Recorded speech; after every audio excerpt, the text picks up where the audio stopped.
बिस्मिल्लाहिर्रहमानिर्रहीम। अस्सलाम वालेकुम रहमतुल्लाह। आप देख रहे हैं रूहानी बुक यूट्यूब चैनल। जो बंदा ये वजीफ़ा एक दिन कर ले, पैसा संभालना मुश्किल हो जाएगा। मुख्तसर वक्त में अमीर तरीन इंसान बन जाओगे। आज की वीडियो के अंदर बहुत ही ख़ास अमल लेके आ रहा हूँ। ये आपने सिर्फ चंद दिन अमल करना है, जैसे मैंने आपको बता दिया एक दिन करना है। और ये एक दिन ऐसा दिन होगा कि आपकी ज़िंदगी बदल जाएगी। आपकी किस्मत सूरज से तेज चमकने लग पड़ जाएगी। आपके बदनसीबी के ताले हमेशा के लिए खुल जाएंगे। आपके नसीब संवर जाएंगे। आपकी नस्लें खुशहाल हो जाएंगी। औलाद इंशाल्लाह आपकी खुशहाल हो जाएगी। बस आपने ये एक अमल ख़ुद भी करना है और अपनी औलाद को भी ये अमल सिखाना है। कौन सा अमल है वीडियो को मैं शेयर करूँगा, मुकम्मल देखिएगा। वीडियो को लाइक ज़रूर कीजिएगा। चैनल पे नए हैं तो चैनल को सब्सक्राइब करके बेल आइकन के बटन को दबा लें ताकि आने वाली तमाम लेटेस्ट वीडियोस आपको बर वक्त मिल सकें। अगर आप चाहते हैं कि मुख्तसर से वक्त में दौलतमंद हो जाओ, इतना पैसा और रिज़्क नसीब हो कि संभालना मुश्किल हो जाए, तो आज ही एक दिन ये वजीफ़ा कर लें। आप इतने मालदार हो जाओगे, आपको खुद पर भी यकीन नहीं आएगा।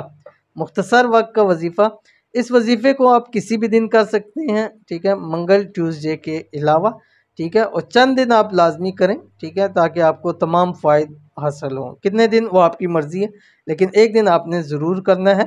और कब करना है? हर नमाज के बाद आपने इसको 41 मरतबा पढ़ना है। ख़ुद भी पढ़ें, घर वालों को करें, ये आप ख़ुद भी याद करें, बच्चों को याद कराएं, बीवी को याद करवाएं, शोहर को याद करवाएं, अपने घर वालों को ये याद करवाएं। इंशाल्लाह इस अमल के बहुत ज़्यादा फ़वाइद हैं। इसके अंदर दुनिया जहाँ की कामयाबियाँ हैं, आखिरत की कामयाबियाँ हैं, परेशानियों से निजात है, मसाइल से निकलने का रास्ता है।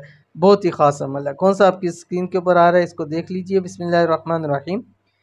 अल्लाहुम्मा इन्ना नस्अलुका मिन खैरि मा सअलका मिन्हु नबियुका मुहम्मदुन सल्लल्लाहु अलैहि वसल्लम व नऊज़ु बिका मिन शर्रि मस्तआज़ मिन्हु नबियुका मुहम्मदुन सल्लल्लाहु अलैहि वसल्लम व अंतल मुस्तआनु व अलैकल बलागु वला हौला वला कुव्वता इल्ला बिल्लाह। ठीक है, अव्वल आखिर आप 3 मरतबा दुरूद शरीफ पढ़िए और हर नमाज के साथ आपने इसको ज़रूर पढ़ना है। कैसे और कितनी मरतबा पढ़ना है वो मैं आपको तफसील पहले शेयर कर चुका हूँ, तो ज़रूर कीजिएगा, इंशाल्लाह फ़ायदा होगा। मिलेंगे नेक्स्ट वीडियो के अंदर, तब तक के लिए अल्लाह हाफ़िज़।